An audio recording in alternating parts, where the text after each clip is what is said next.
Another week, another show. Last preseason game. Yes. We back at it again around the shield.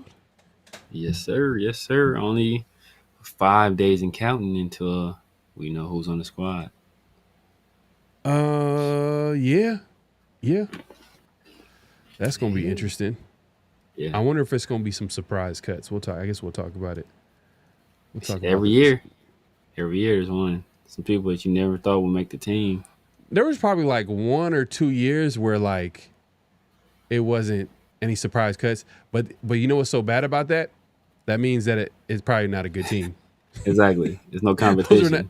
There's no competition, like no tough choices. It was just like like we knew who was making it. Exactly. Now 1 year I thought it was that way though, and then Dallin Levitt made the team. I was like, I don't know what's going on. Yeah.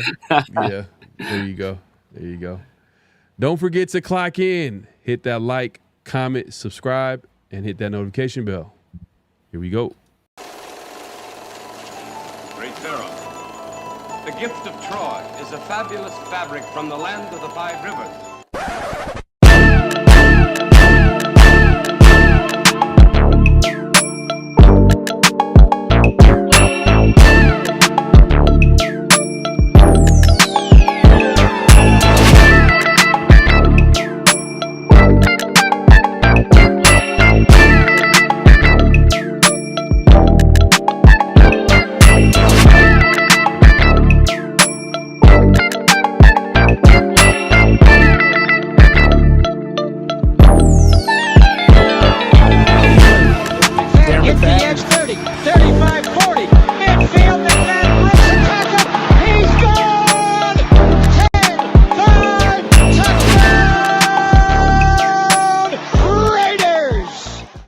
Years ago, when we came to Los Angeles, I really believed that the greatness of the Raiders would be in its future.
We back.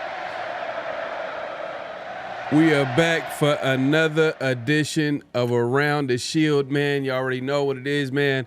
Myself, PharoahNFL, obviously the severe Raider in the building. And we are here to talk about the Raiders, man. The last preseason game is upon us. Training camp is pretty much finito. It's done. It's pretty much done after this weekend, right? I think they should be done, right? Last preseason game. Yeah. After Saturday. I don't think there's any games on Sunday, so Saturday should be the last day. There you go. And then next Tuesday will be the final cut day. to get to that 53-man roster. We'll get into that. We'll talk about any surprise cuts. Think guys that are on the bubble who might need to make a final impression this Saturday. Breakout candidates this season. Y'all seen the thumbnail? Y'all seen the short that I posted the other day? It's a possibility. I know Severe gonna have something to say about it, but you know, we gonna talk about it. We gonna have that conversation.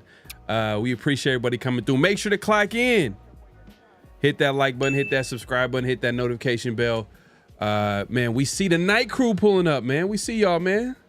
We see y'all pull up. Oh, hold on. Let me damn. Looking crazy right now. All right, well, Raider Pete pulling up. He says thumbnail looks like Tyree just found out PBJ pods and goldfish are back on the lunch menu. Man, bro, leave that man alone, man. Hey, man, leave that man alone, man. That was Tyree actually is the funniest. Yeah, he's funny. He's hilarious. He's hilarious. He's Unintentionally though. Unintentionally the most hilarious person I've ever seen in my life. Yeah. He's just a big goofy dude, man. He's just a big dude, goofy dude. He don't seem like a bad dude too. He seems cool. You know what I mean? Dude. He's a good dude, man. He's just cool. Hilarious.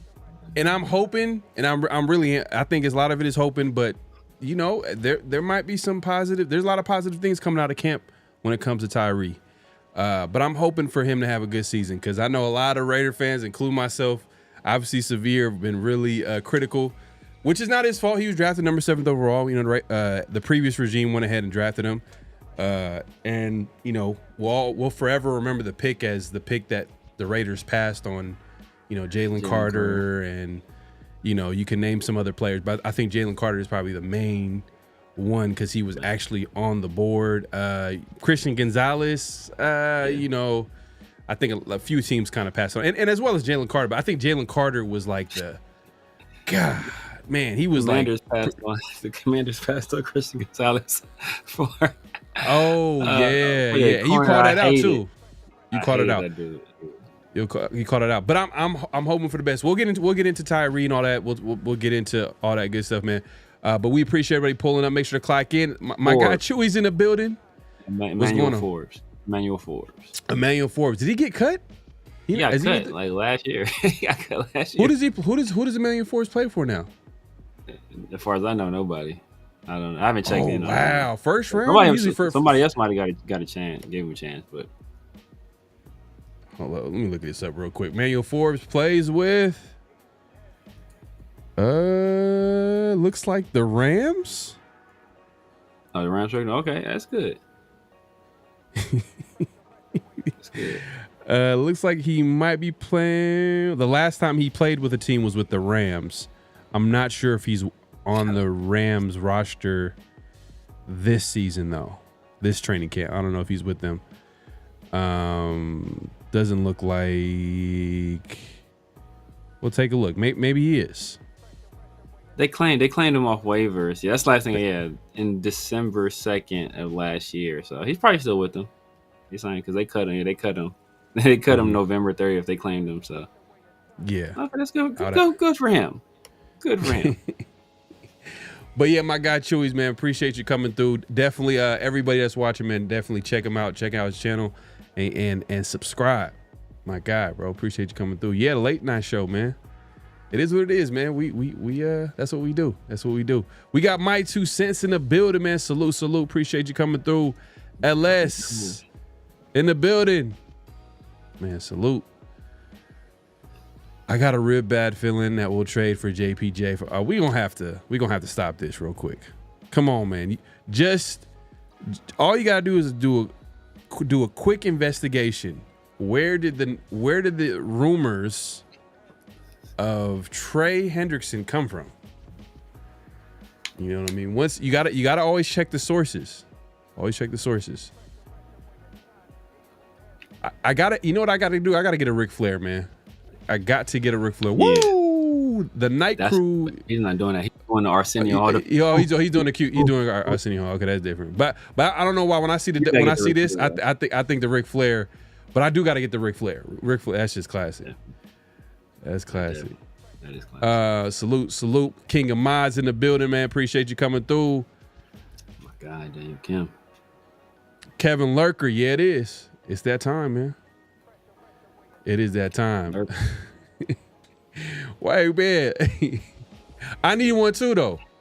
I need one too, bro. And mine is bad though, man. Mine's worse because I got Devontae.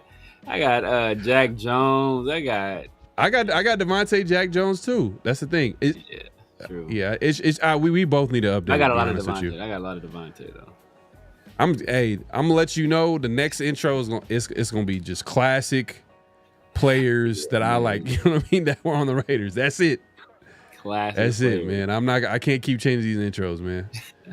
This is too much. This is too much. This regime didn't draft JPJ. They're playing him out of position. The Bengals offensive line and the Bengals offensive line needs all the help it can get. That's factual. He's cheap, young, and talented, but Brandon Carroll trades. I don't like it though, man. I don't think that don't even make that don't even sound like us. See, that's some that'd be some ass backwards things that what Spytek would do, because it would go against everything that we think his philosophy is to build through the draft. And you have a young player on a rookie deal. So that's my only thing, LS, is he's on a rookie deal. Yeah. We all know he's a talented player, offensive line. You know, he's an offensive guard, a center, and he's on a rookie deal. Cheap talent, good talent on a cheap contract. And you're going to trade for a aging veteran.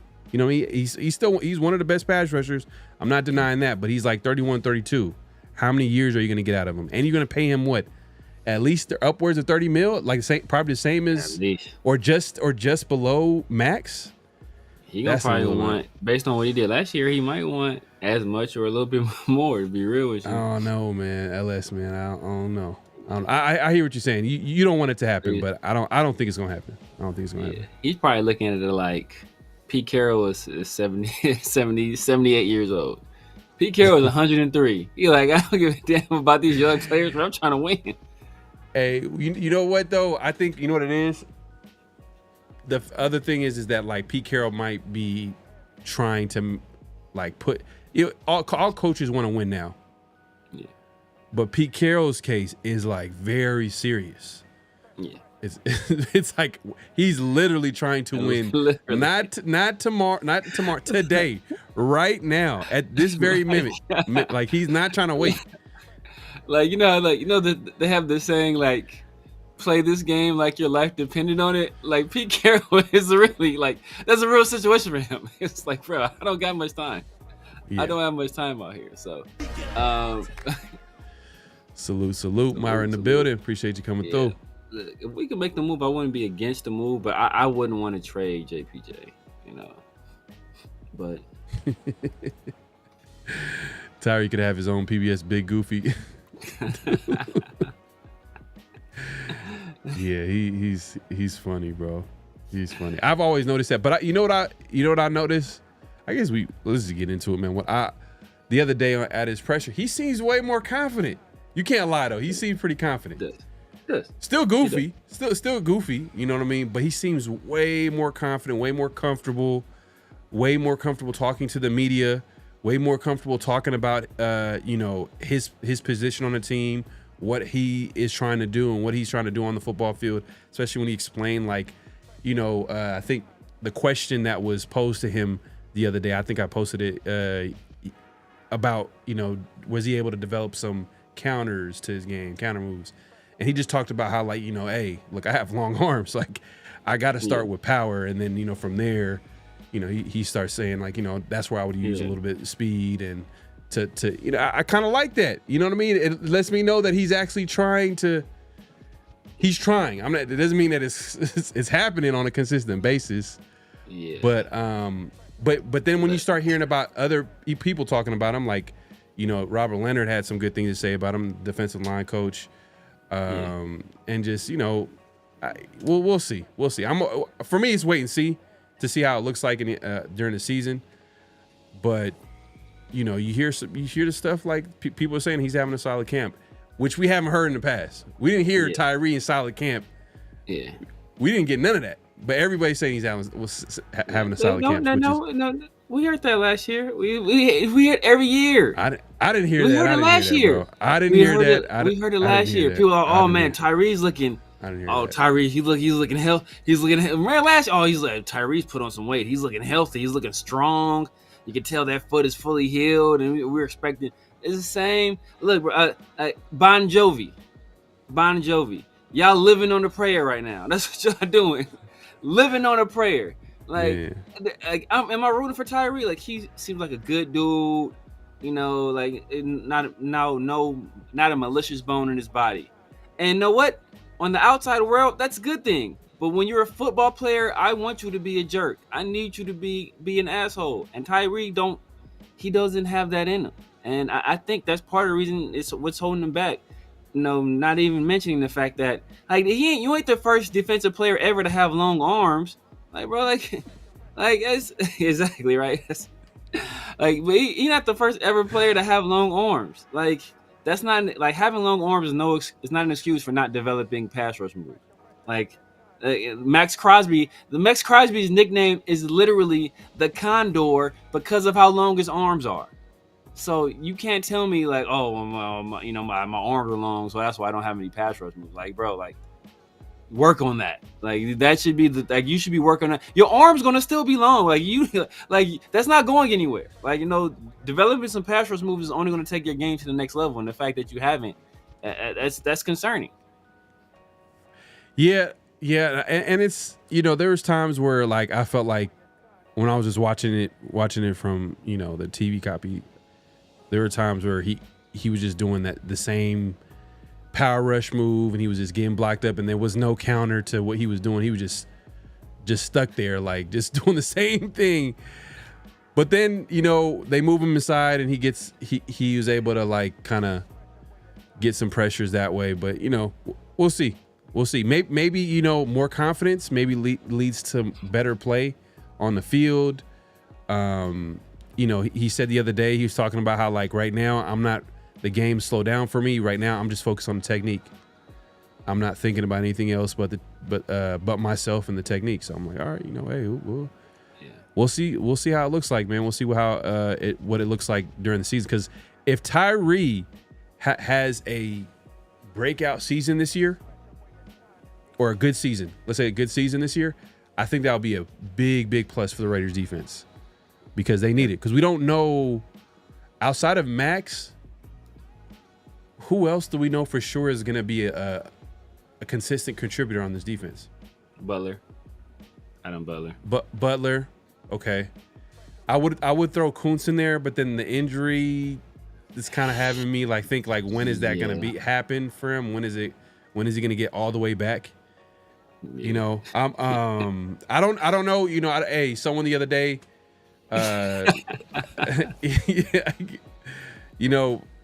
shout out to Kuntz fam. They're letting me know everything is all good with Malcolm Kuntz and he's ready to go.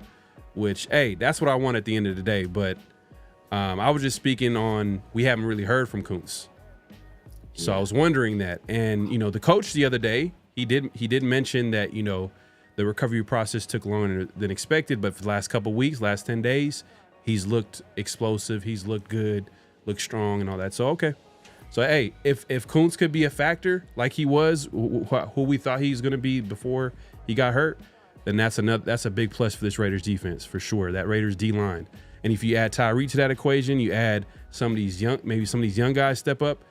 Like there's a lot of like we've said in the past about the Raiders defense, we said there's a lot of questions more than answers right now. So that's why it's like, man, like figuring that out right now is kind of like you don't really know what to expect. But we'll see. We'll see. I mean, we'll get into like the breakout candidates in a little bit. But what are your thoughts on some of this Tyree stuff, man? Because I know you about to. I know you're not buying it. You're not buying it for sure. You're not buying it at all. I gotta like. First of all, it's like you said there are times where I see Tyree just do this move. Like it's every time. It's not just times. It's every single time he does the same move, and it's like if it works or not. That's what we're gauging on Tyree. He's going to do the same move, and sometimes it works and sometimes it doesn't. So like he's had success, and some of that's the majority of that success has been against guys that are going to be third and fourth string players, right? Like these are most of the success he's had in the pass rush game has been against guys who probably aren't going to be opening day starters. Setting the edge and playing in the run game, that's something Tyree can do. That's something he's been doing, because what Tyree can do is he can stand there and hold his own and not be moved. And when you set the edge, hey, that's a good thing. But as a pass rusher, you need to be able to advance and show some lateral agility and show a swim move or a rip move. And Tyree hasn't shown any of that with any level of consistency. So, putting him inside, they're hoping, maybe he can use his power there and catch some guys off guard, because his get off has gotten better. Still not great, but it's better. So you can see some improvement there. And hey, if with those long arms, and he can generate some power, create some leverage, and he can if he's a low man, he can win. He can push a guy back, get him on their heels, and that's when a lot of his pass rush success we've seen is not Tyree disengaging and getting the guy off of him. It's just him pushing a guy back into the quarterback. And that's essentially how he has to win, because he can't win any other way, it seems. So, am I expecting something great from Tyree? No. Do I hope that he improves and shows something? Yes, because that only helps us. But like I said, I'm not holding my breath for that. Is there a possibility that, because he talked about the other day, like he knows that his biggest strength is his power, and that's his starting point, that's his foundation. And then he talked about after that he can counter it using speed, but we haven't seen that yet. We haven't really seen him counter. Is it possible that as the year goes on, the season goes on, and the time, and can you see that improve throughout the season with the opportunities that he's going to get, especially this year, because they're going to use him out there. Like, it's not like Christian Wilkins is in the starting lineup. It's like he's going to have a role on his defense where he's going to be a pass rusher on the inside in obvious passing situations. Do you see that like improving as the year goes on? I know that's hard to say because he was drafted like a few years ago. You would think that, but this is what he's saying. I'm just trying to take from what he's saying. So it sounds like it just sounds like it's slowing down for him a little bit, but then it's hard to project and say that, oh yeah, he's gonna definitely add. You're gonna see more moves once he has more reps by pass rushing inside, where teams are some of these guards are gonna be expecting him to go power, and then he's gonna try to do maybe a swim move or use a little bit of his quickness or speed. We haven't seen that yet. That's the thing. It's hard to say because we haven't seen it. But do you see that possibly getting better and seeing more as the season goes along? Tyree. So during the season is not the time of the year where you're like in the laboratory, like working on these pass rush moves, right? Like you have to have already like developed them already and have started to use them. And then as the season goes on, you hone them. Tyree hasn't even shown an ounce of that. He hasn't shown any kind of development in any kind of pass rush move. So your hope is that Tyree gets better in his speed to power, converting that speed to power. Like, you hope maybe he can learn that, hey, you know what, a lot of people are anticipating a straight bull rush from him. So instead of hitting him with the bull rush, he just gets around the edge. But even then, Tyree doesn't have any bend. So like, it's hard for him to even do that. Like, we seen Tyree try to do a Euro step. It was the most diabolical Euro step I've ever seen in my life. So he doesn't have the coordination to do this stuff. Like you saw when he was like doing the drill on the goalpost with Max. Like he's just not a coordinated person. And like there's nothing that's going to change that. So, he has tools. He has the tools. And he has to work with the tools that he has. He understands he's a power rusher, and that's what he's going to have to use. But that being said, other teams understand he's a power rusher as well. So they're going to do whatever whatever it takes to nullify that. And he's so one-dimensional that if they take that away from him, what does he go to? Like, if you take away his power, what did he can't, he's not going to go to his pass rush moves or go to his a spin move. Like, imagine Tyree trying to do a spin move. Just imagine that in your brain. Yeah. Like, so it's going to be hard for him to do anything on the edge. That's why at DT on passing downs, I think he can have some success there. But on the edge, it's going to be hard for him to make any headway.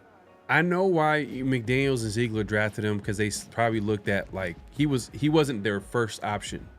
There was probably other guys that they wanted to draft, but they drafted him thinking that they were getting this talented pass rusher who has this, these crazy long arms, huge.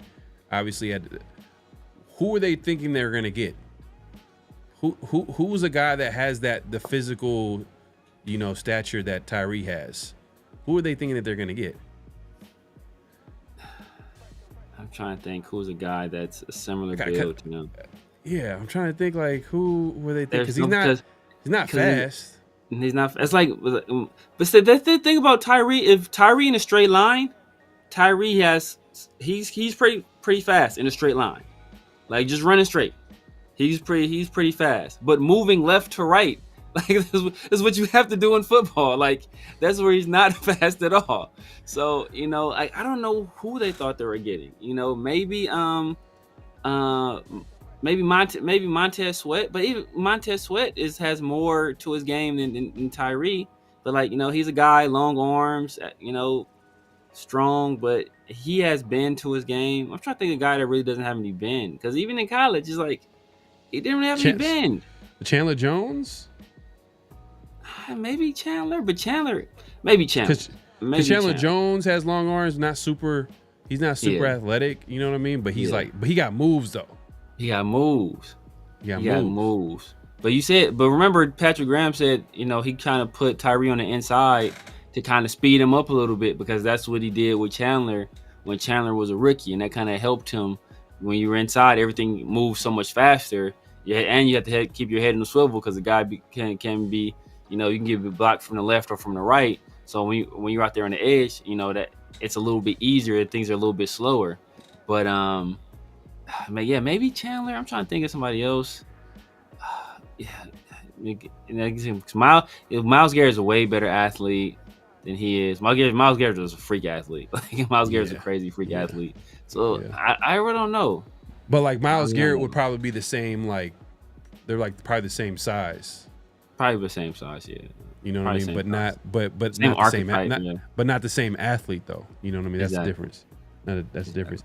All right, Mint B says, what would y'all consider a good season from Tyree this year? For me, a good season from Tyree, 7 to 8 sacks. If he's able to get 7 to 8 sacks, that's a great season.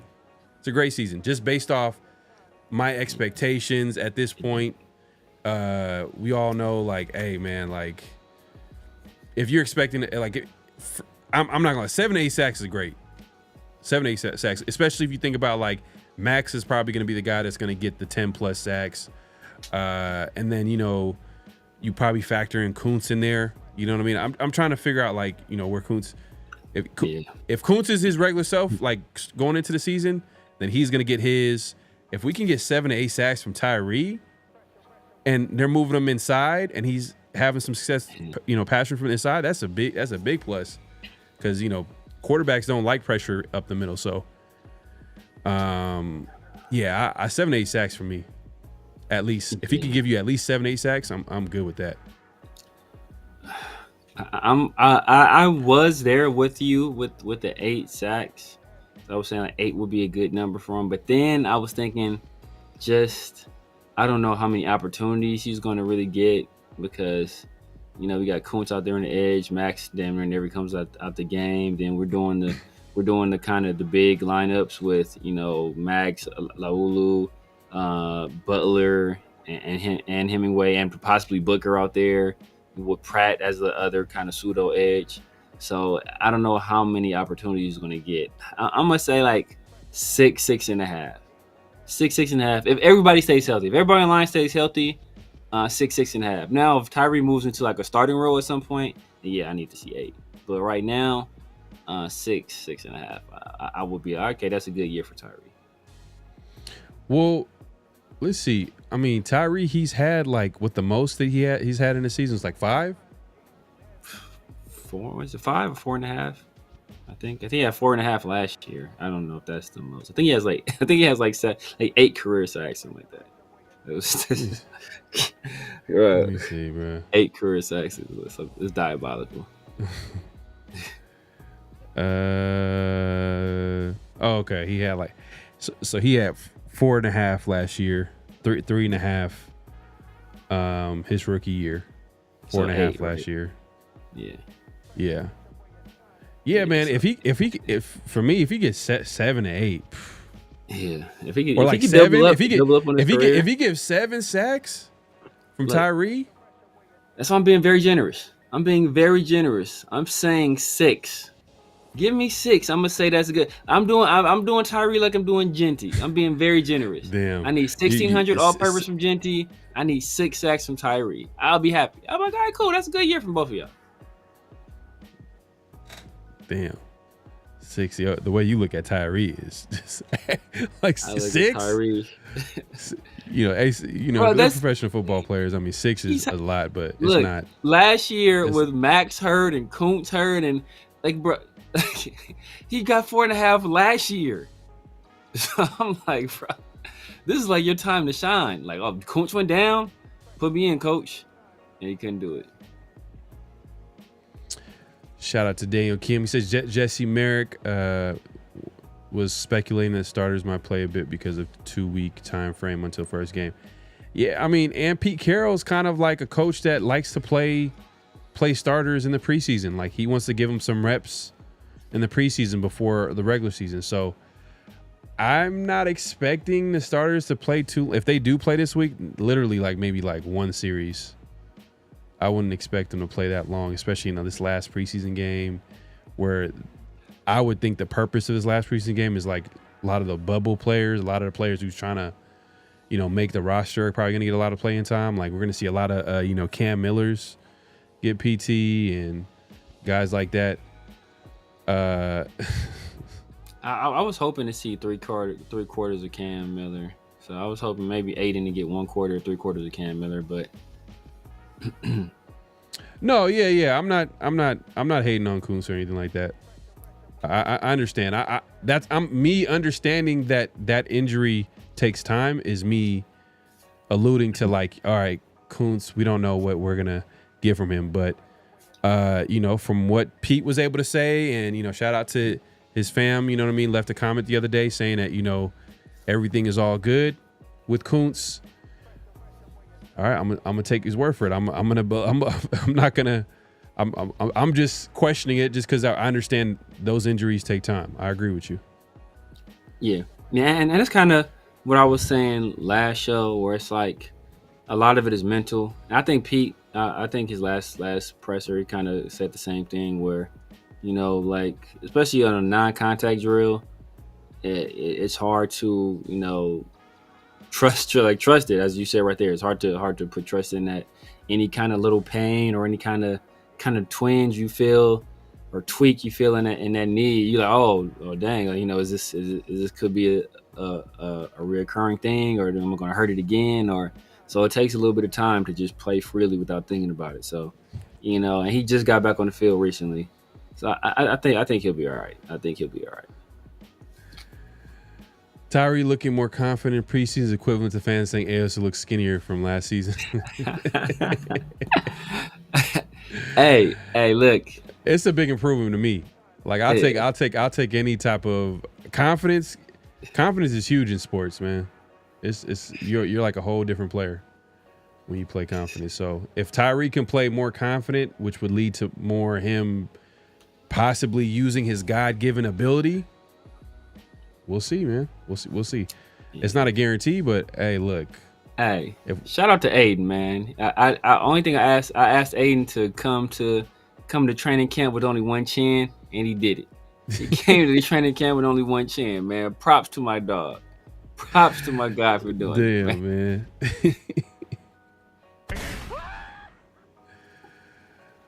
But do you think the coaches are going to just let Tyree bullish and not add anything else to his bag? I mean, what else can you add?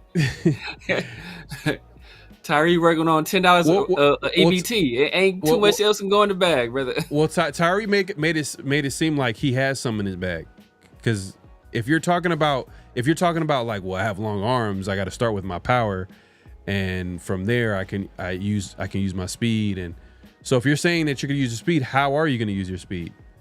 So it got to be a move that would, use his speed, right? We haven't seen it yet. That's the problem. Tyree got the most. He got the most secretive moves in the history of the NFL.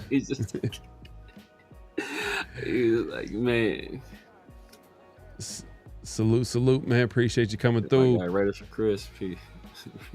Kevin says Tyree should take a hand fighting class. Yeah. Take some boxing. I mean, I think Max said that helped him out a lot too. Boxing, or like or jiu-jitsu, or even kempo, like something where you have to, like, use your hands and get physical. Jason Pierre-Paul was a better athlete. Jason Pierre he was a freak athlete at UCF. Yeah. Oh my God, I remember that dude was crazy. Dang, who was the dude that was across from Jason Pierre-Paul? Oh, was he there? I mean, he might have been there before Jason Pierre-Paul. He was a beast. On the other side? On the other side? No, I think he might have been there before JPP was there. You talking about with the Giants? No. It was at UCF. Oh, okay. Not UCF. USF. South Florida. Yeah, South Florida. UCF is the black and gold team. South Florida. I forgot the dude's name. He was a monster. He put up like some crazy numbers. I think it was like Ben something. He put up some crazy numbers, but he wasn't like an NFL level athlete. So like he never amounted to anything. But he put up like freaky crazy sack numbers when that Why you say it like that? Over. He didn't amount to anything. He didn't make it to the league. He didn't make it to the league. He might have been like he probably got a camp. He probably got a camp. He probably got a camp. Ben Selvey. I'm gonna say it's Selvey. Selvey, I think it's the name. Okay. Shout out to Chewy's. Oh, my bad. Appreciate the super chat. Tyree looks better, but is not a starter in my opinion. Well, he's not a starter. He's the one probably like first backup off the bench, maybe. I think he's backing up Max or Kuntz.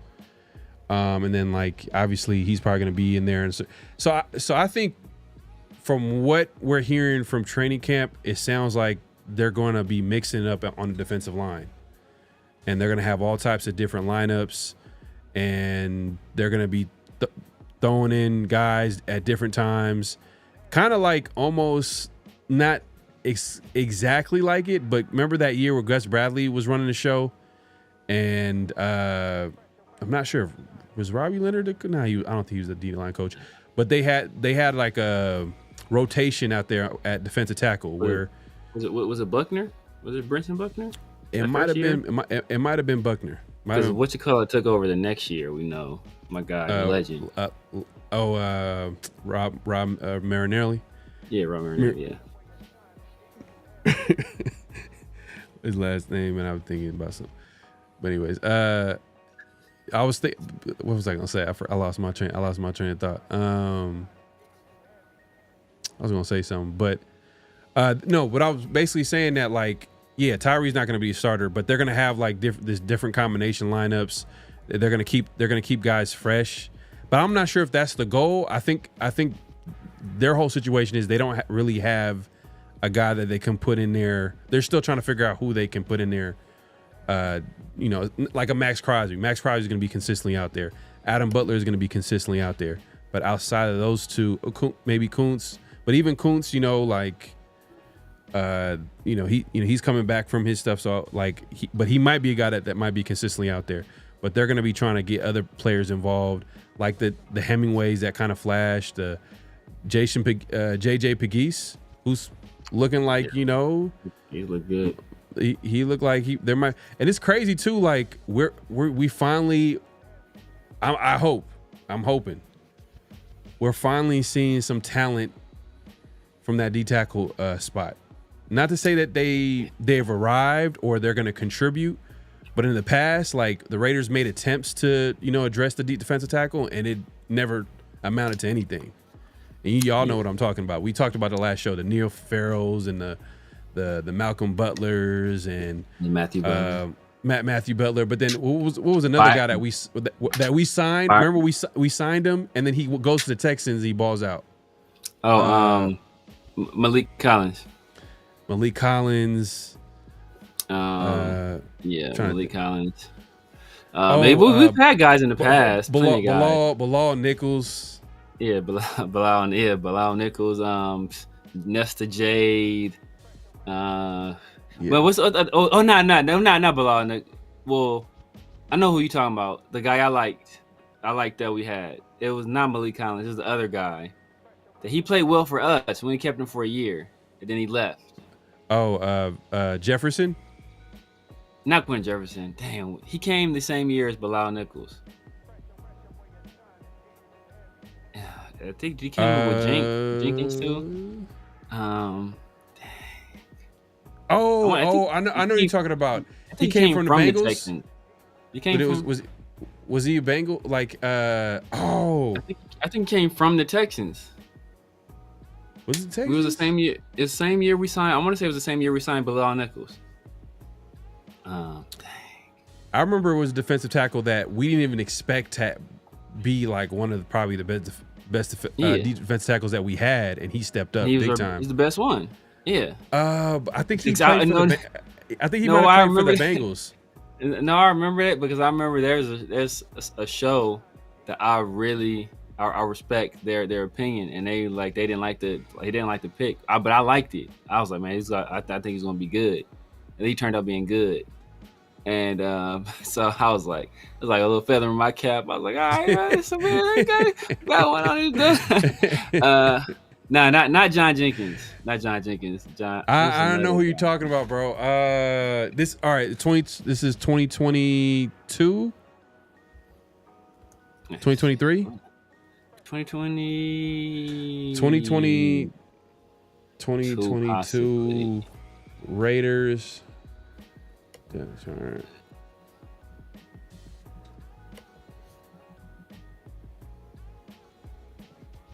Andrew Billings, yeah. I think he played for the Bengals. Did he play for Billings? Maybe he did. Maybe he went to the Texans afterwards, or did he leave us and go to the Bengals? So I thought he came from the Texans, but he came from the Bengals. Let me check. I'll check. Let me check.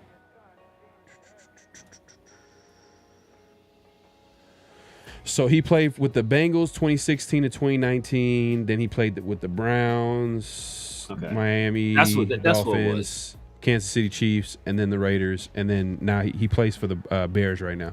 For the Bears, okay. Then so Malik Collins is who went to the Texans then. Yeah, no, Malik Collins went to he went to the Texans and balled out. And I think he went to the 49ers after that too and played well with them. But we've had a history of guys kind of going other and start playing well. That's just kind of annoying. Arden Key, Danico Autry, Shelby Harris, Mario Edwards Jr., Jihad Ward. The list goes on and on. It's like, okay, we get it, man. Like, what, the coaching sucked? Like, is that what y'all trying to say? I don't know. Yeah. But now I just feel like, it seems like they've gotten, we'll figure it out as the season goes along, especially with these young guys, but feels like they might have something, but it's just going to take time to develop. Yeah. But we appreciate everybody coming through. Make sure to clock in, hit that like button, hit that subscribe button, hit that notification bell. Let's see. The chat's going crazy. Casper said, I like how Carroll said they sped up AOC at practice, then couldn't contain his own laughter. Yeah, I heard he had a rough practice that day. Like, he already had a rough day.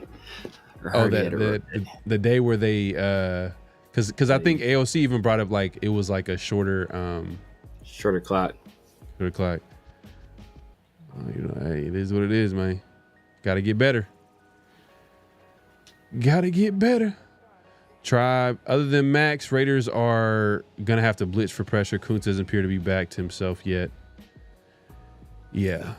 But Pete Carroll, the fam is saying that he's good. So, and the regular season doesn't start today, so we'll see what it looks like week 1 against the Patriots. Especially because I'm just gonna assume that Patrick Graham has something up his sleeve. He's gonna something. He's gonna try to figure out something, and by that time, whoever, I'm just gonna assume like there's something. I don't like, and to speak to some of that, right? We were concerned about Donner Holmes playing nickel corner, and we were concerned about the whole situation with Jeremy Chin being a nickel corner. Like, we understand he's versatile, but you don't want him to be the consistent nickel corner down in and down out. But the Raiders are trying out that corner, Kelly, who's been competing for that outside corner spot at nickel. So Caillou Blue Kelly. Mm-hmm. But it was crazy. The crazy thing is that every depth chart they've released, he's been listed at nickel, but he's never played nickel at all until recently. I know, but like they're really tinkering. Like they're literally like, hey, okay, let's see. They're really serious about this competition because they're literally putting this guy out. Like they haven't even announced. Like, come on, JPJ should be the starter for right guard. Like, why are we?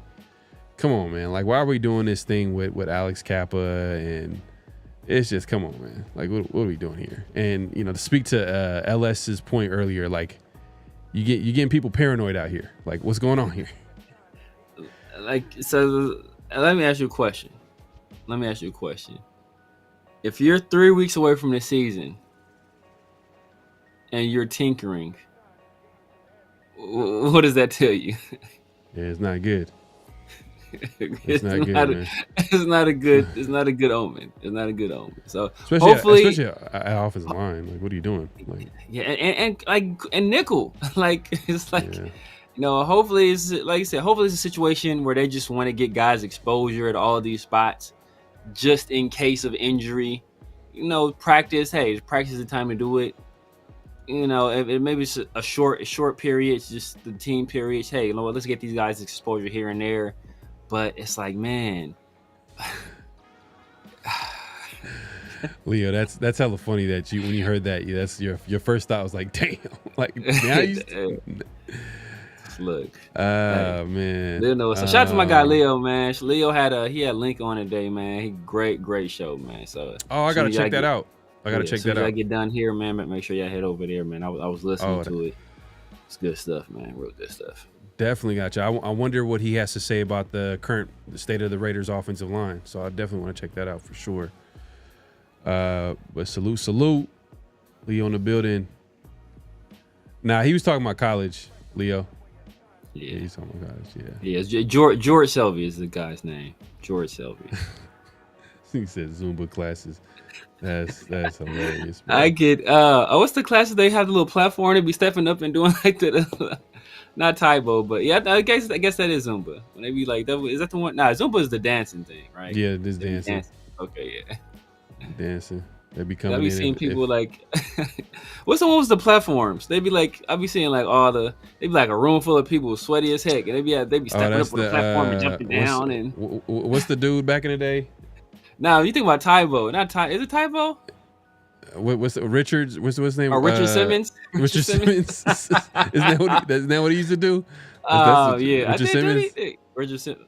We ain't get into what Richard Simmons. See that Richard Simmons? That's Caleb Williams. Oh, that's funny, bro. There you go. So somebody said step aerobics. I gotta pay attention to the chat. I be trying not to look at the chat so I don't get distracted, but I gotta start paying attention. Nah, we definitely drafted the wrong Byron. We talked about that the other day, yeah, for sure. But yeah, man, we appreciate everybody coming through. So yeah, we played the Cardinals this Saturday. Do you want the starters to play this Saturday? Do you feel like it's risky? Right before, like it's a couple weeks before the season start. Like, why even risk it? Like, that's how certain coaches approach it. But Pete Carroll's like, nah. Like, y'all need the reps. Y'all need every rep possible to be ready for the season.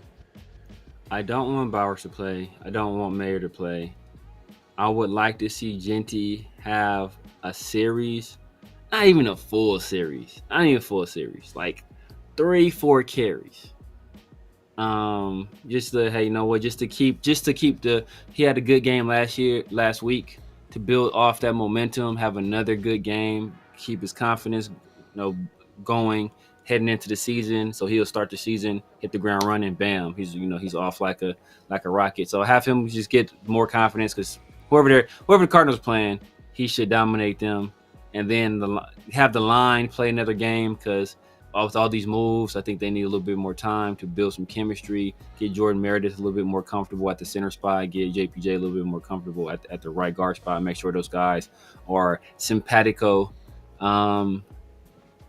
Do I want to see Dante Thornton out there? I think he does need to be out there, but I heard he came down in practice and he had like a leg thing, and so like do they want to risk that as a starter? Because the main guys like Trey Tucker, hey, I talk a lot of trash about Trey Tucker.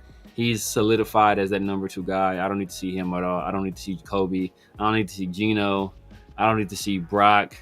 I don't need to see Mayer after what he's done. But I want to see Genty and for sure the offensive line. So you're penciling Trey Tucker as the starting receiver? Yeah, man, Trey Tucker. Yeah, like for everything he's done, and it's just his. And I mean, I've always given him props for his blocking. It's a weird wide receiver. He's a hell of a blocker, man. He's a hell of a blocker. Dante Thornton's a pretty good blocker too, but Trey Tucker has the size. He's a hell of a blocker. Chip Kelly loves that, and I heard he's been his routes was gotten much better. He's stacking dudes. He's learned how to stack dudes. Getting much quicker, giving quarterbacks much easier like throwing lane. So, hey, like he's earned it, man. He's earned it. Well, the reason why Dante Thornton's going to be playing a lot is not just his athletic ability, speed, and his size, but it's the fact that he can block. Yeah. So he's going to be on. He can block. So, so he's going to be on the field a lot based off that, and then they're going to use his speed in order to probably tell the defense to back the hell up, from that line of scrimmage. But the problem is that they haven't been able to. I mean, it's not really a whole lot of reps that they've had at preseason with that, but like they haven't really been able to have that connection, during the games. Yeah. And even in practice, they said like it's kind of been a hit or miss. They've kind of hit on it, but not as much as they would want to. Yeah. So that's a work in progress. But the Raiders wide receiver room is so weird. Like it's hella weird. Like usually you got your X receiver, you got your Z receiver, you got the guy on the outside, you got 2 outside receivers. These are your starters.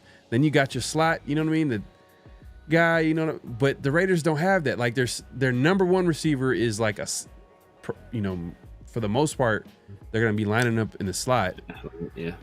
And then Trey Tucker comes into play, but then he's technically supposed to be the slot guy, but he has some speed, but he can play on the outside, I guess. Yeah. But Dante Thornton is probably the guy that looks like an starting outside receiver. Yeah. But obviously he needs to work on his game and getting better at the pro level. So it's like, do they add a wide receiver at this point, or are they just going to roll into the season with the guys that they got? So what makes it weird, because like we've seen other guys who are number 1 receivers play a lot in the slot. DeAndre Hopkins played a lot in the slot. Cooper Kupp played a lot in the slot. Puka Nacua plays a lot in the slot now.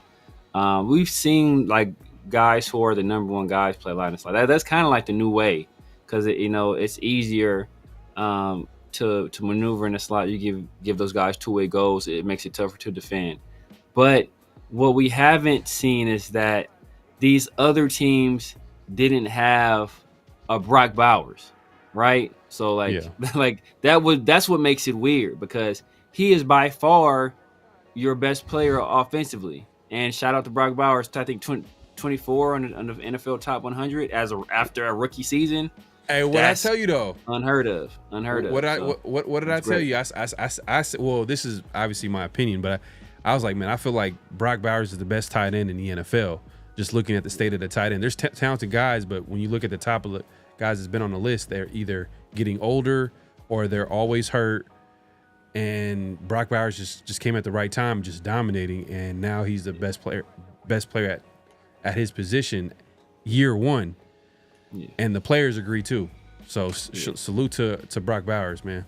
He's balling out. I still feel it's George Kittle, but like you said, George Kittle, he's hurt, he's older, so like it's and the other guy too with KC. Kelsey, I already had Brock ahead of Kelsey because Kelsey's one dimensional too, and now one dimension Brock is already better than Kelsey. So it was just the blocking piece, and Brock is still like I told people, he's a very willing blocker. He's just not good at it. So right. Being willing is half the battle though most of the time. So you get good effort, you'll most of the time you get the job done. But yeah, so that's what makes our dynamic so weird is that you're like Jacoby is the number one receiver technically, but the number one option is Brock Bowers. So when you have Jacoby playing in the slot, it makes it weird because like if you go 12, and then you usually it's two tight ends and two receivers at that point. So like Jacoby's no longer in the slot, so then you have to move him outside. So your other guy that is outside, your slot moves to the outside. Now you have the other outside receiver, but which outside receiver stays on the field? With us, it's likely going to be Trey Tucker. So I mean that's what makes it weird for us. But like I said, that dynamic is not unheard of. It's just Brock being so good, it just makes it strange. Yeah, man. And you know what? Look, Chris says I need to see more out of the second round pick. Yeah, Jack Bech. I agree, but he's been making some plays. He's kind of been stepping up in training camp as of late, and I've seen some plays in the preseason game. I think his situation is just finding a role in this offense, especially with the guys that are going to be pretty much playing his position. I mean, Jacoby Myers, Brock Bowers. When Jacoby's not in the slot, when Brock Bowers, they might move him into the slot. So his situation is kind of different too as well. I mean, but I would think that he would be more ready to play compared to Dante Thornton, but Dante Thornton kind of took surprised everybody by even all the way to right now. We all are seeing him be the projected starter out on the team, but you're saying it's probably going to be Trey Tucker out there, but yeah. The offense is so weird where it won't even feel like Dante Thornton is not the starter.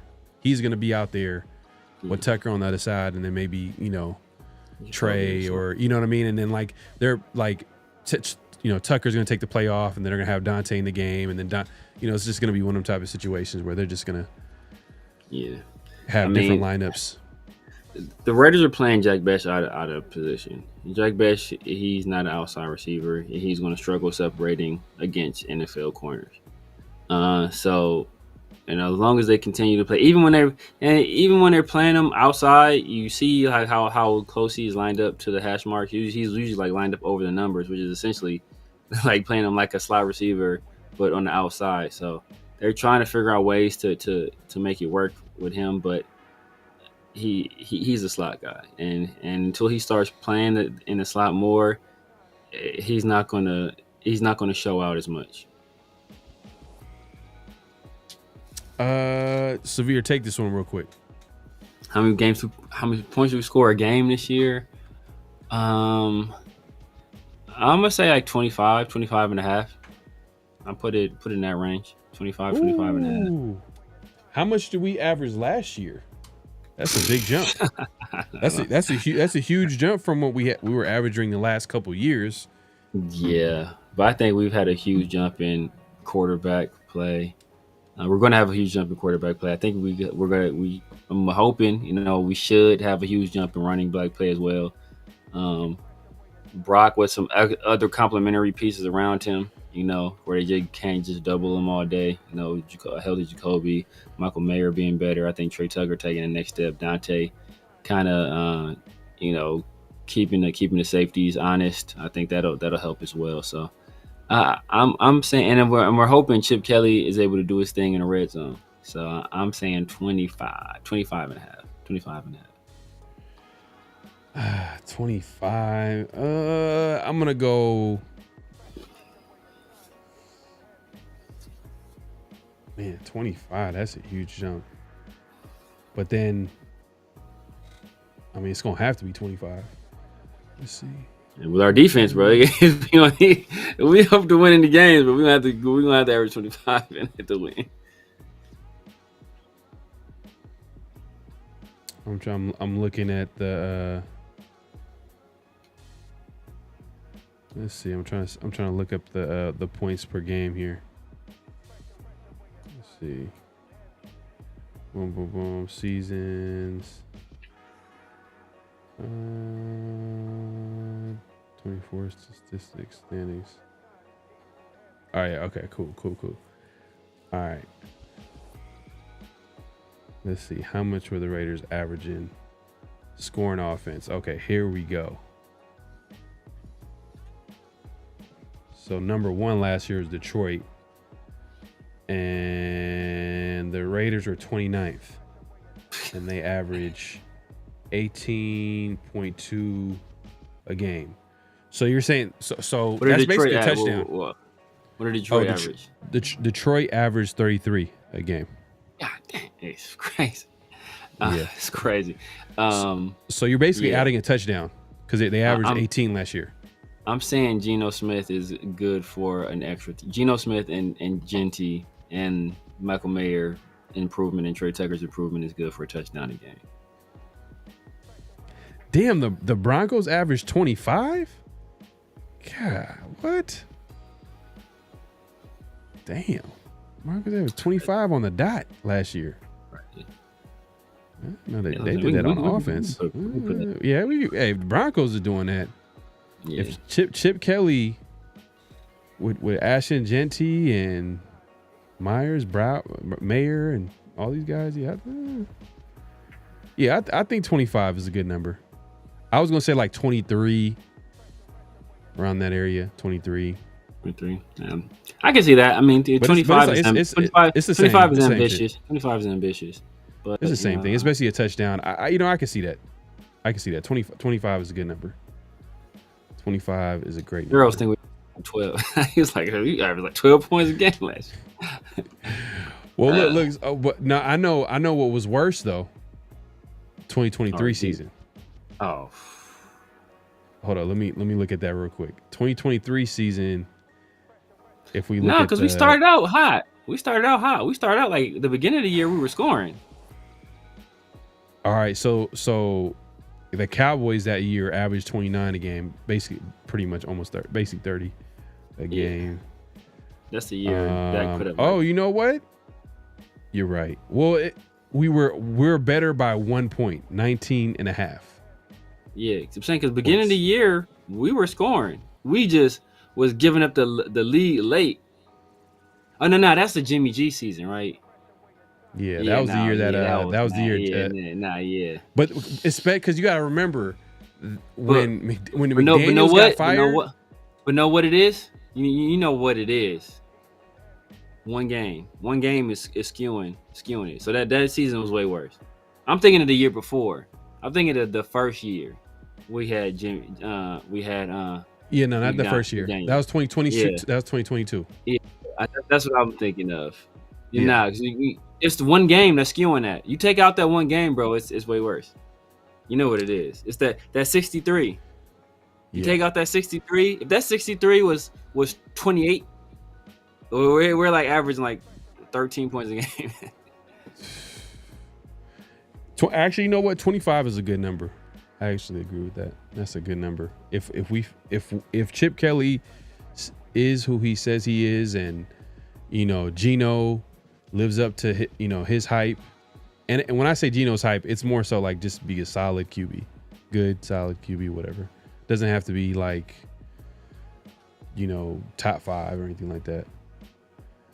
Then I think we can get to that 25 number, which is solid. And then Raiders defense, bend but don't break, for some turnovers. You never know what can happen. Yeah, Nah, we're 29th. We just seen it right now. We were 29th. We're 29th. Which is, I mean, it's damn near. We're damn near 31st. Like, Yeah. you're right. You're right, Leo. Yeah, he was close. He was close. Chewy says 23 to 26. Okay. Yeah, we're all like everybody's on the same page. Like, same range. Yeah, we're all in the same range. What did Philly average under Kelly? You know what? That's a good question. What year did he coach the Eagles? I can go right back. I can go to that year. I don't remember.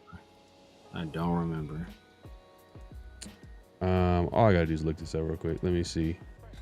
Let's see. Chip Kelly. They were top 10. They were top 10. I think top 10 every year he was there in offense, I want to say. You said every year? I'm going to say every year he was there, they were top 10 in offense. Hold on a second. Let me set this up. Well, but he wants to know the exact number for let me see. 49ers, he was the head coach 2016, 2017. Why is it showing the 49ers? Why not? How about the Eagles? 2013, 2015. Okay, 2013. Okay, perfect. All right, cool. All right. Can you see the screen? Yeah. All right. Let's see. God, this crazy ads, bro. You can see the page. Oh no! Right now, no. I don't see anything. All right. Cool. All right. Cool.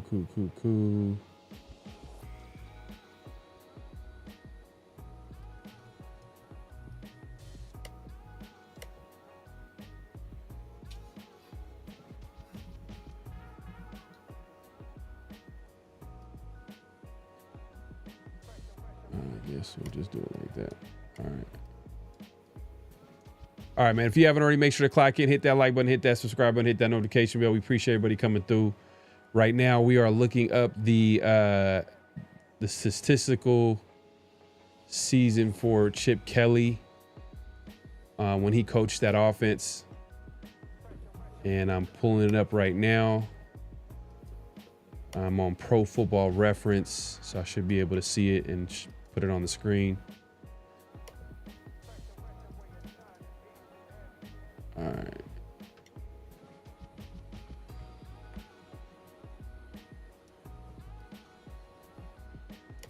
All right, so let's take a look at it.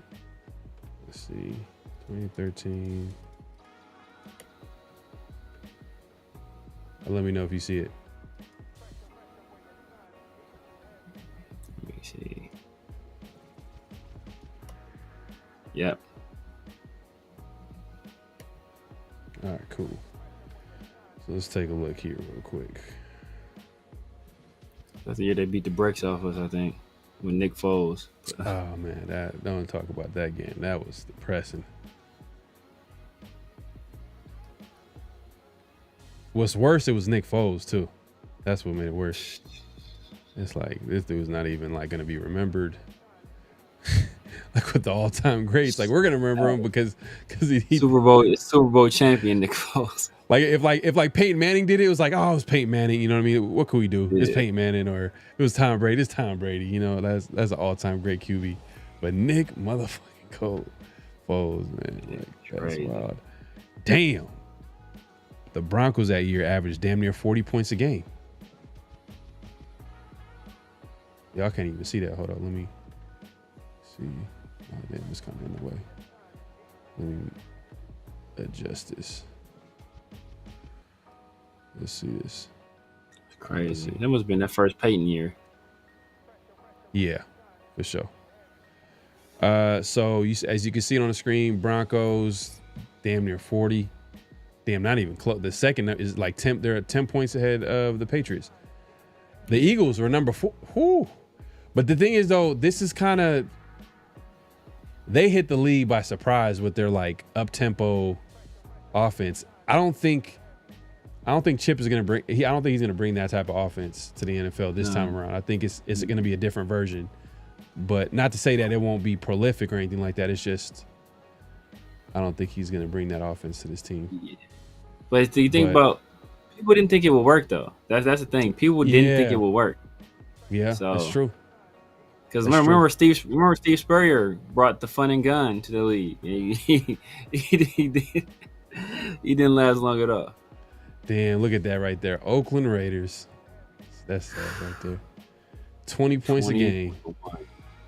Disgusting. That's kind of sad though. Disgusting. But let's see. Look at the Raiders average 17 points a game, right? So in 2013, that would have been 31st. Oh damn! So Leo, you were right. Exactly. You were right. That was Dennis Allen, wasn't it? Was that Dennis Allen? 2013. It had to be because I think that's the first year. Is this year we drafted Carr, right? That's the year we drafted Carr. 2014. Oh, it was the following year we drafted Carr. 2014. Yes, yeah. But it was Dennis Allen now. Yeah, he didn't get the coach Carr. He hardly got the coaching. All right, so following season, Chip Kelly. Let's take a look. Let's look at it real quick. Scoring. Let's put this in order. 30. So Broncos average 30 a game. Packers 30. Eagles number 30. Oh, damn. Even better. They went from number 4 to number 3, averaging almost 30 points a game. So this is Chip Kelly calling the show, but man, that's I'm telling you, bro. That's why I say he's the biggest X factor, bro. Facts. He's the one guy that can like really affect everybody. Like his play calling, everything is just the running game, all the guys on offense, like the Michael Mayers. You know, hopefully he doesn't go on a hiatus if things don't go his way. You know what I mean? Like, you know, let's hope not. But yeah, man, if you haven't already, make sure to clock in, hit that like button, hit that subscribe button, hit that notification bell. Yeah, so Chip Kelly, he coached a top offense in the NFL when he was with the Eagles. No doubt about it, bro. And he's always been known as an offensive, guru. You know, that's been his whole thing. And he just won a national championship with Ohio State. So, he's the highest paid assistant in the NFL. Yes. So like, he's getting like $6 million a year. We talked about it last week. $6 million. So I was like, hey man, he's getting paid like it too. Our turnover ratio was nasty. 16. Yeah, it was nasty. It was ugly. That's another thing too. We can't be turning the ball over. Let's see, man. Appreciate everybody pulling up. Try playing Minshew and Madden 25. Oh yeah, he's disgusting. Oh my god. You can't play with the Raiders on like last year's Madden. Like you can't even play with them. Oh, you cannot play with the Raiders last year. There's nothing. Like it's hard to like. You got nothing on offense. Nothing at all. You got nothing on defense. You got Max. It was a little bit better on defense. It was a little bit better, but now it like the tides have turned. Now it's like Raiders offense is cool. On defense is like on defense it's kind of questionable. If my 2 cents, if wide receiver Thornton pops off with wide receiver Tucker, the run game is going to be sick. Oh yeah, because you would think that you would think that they're probably going to load the box. Yeah. He's saying if they go off in there, they can't. So it's like I know. But like I'm just saying, like you would think teams probably going to load the box to begin with until the Raiders can prove that they can. But the thing is, though, that's the thing too. The Raiders have a quarterback that can, like, threaten defenses in that way, where he's proven to be accurate. One of the most accurate quarterbacks throwing the ball downfield. So it's like there's a winning combination here. There's a winning combination, bro. Fact. It was like run and shoot. It was like that offense was. The run and shoot is a different offense. Forgot that guy. I think like Tiger Ellison or something. Yeah, Steve Spurrier offense is the fun and gun. Yeah, but I get what he's trying to say. Like that offense was crazy. Like it was just like on some like hurry up, like literally before they got ready, and then you had like Deshaun Jackson's fast ass just going up the field, touchdown. No, I think he was talking about. He was talking about Steve. When I said Steve Spurrier, I said the funny gun. Okay. Yeah, the running shoot is an offense. It was an offense too. They did in college. Yeah, but going back to this game, like, are there anybody that you feel like you want to see like prove themselves so they can solidify a spot on the team? Is there anybody that you feel like is on a bubble that needs to go out there and have a good game and like prove that they should be on the team? I think McCormick, Mostert, and Lobby are in the battle. And I think the odd man out. I think the odd man out may end up being Mostert. I think the odd man out may end up being Mostert just because he doesn't play special teams. And if you're going to be, if Zamir White is solidified as the number 2 back, he's the second best back on this team. I think by a pretty wide margin as well. If you hear what the coaches have been saying, what the beat writers have been saying, everybody's basically saying the same thing. Like he separated himself. So if Mostert isn't going to be the number 2 guy, it's like, why keep him around, really? So, so he has to show you a lot for him to stay on the roster. If not, you might as well just roll with Laube and McCormick. And Chris Collier, I think he's done enough to put himself in the mix as well. I think he'll end up probably being a practice squad guy, but I wouldn't be surprised if he sneaks on the roster over a guy like Laube or McCormick too. So, but Mostert has a lot to prove. That's the thing. The only other thing I would say is that obviously he would have to go out and if let's say he ball out this next game where he breaks a long run and the one thing that just talking to you the other day was like, bro, Pete Carroll likes athletes. Yes. And I don't think McCormick is that type of athlete that a Pete Carroll would want. You know what I mean? So that's the only thing is like he probably wants a Mostert because maybe he has it. But I don't know. I haven't seen the speed yet, but I don't know if he's had like a whole lot of opportunity.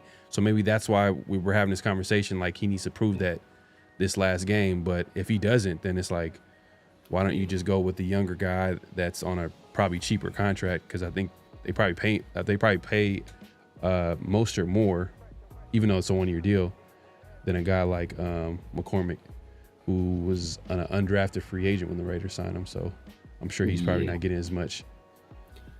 No, probably getting nothing. And then now that you say that too, because when I originally said our running backs, I had Laube making it over McCormick going to the practice squad. Then I started thinking about special teams. And I was like, man, maybe McCormick could get in because of special teams. But then I was like, the red zone. Mostert is he's a threat in the red zone. And he had that 1 year with the Dolphins where he scored a gang of touchdowns. So Chip Kelly could be looking at that like, I want a guy that he's a vet down here. He's proven he can score when he stays healthy. He's also can catch the ball out of the backfield as well.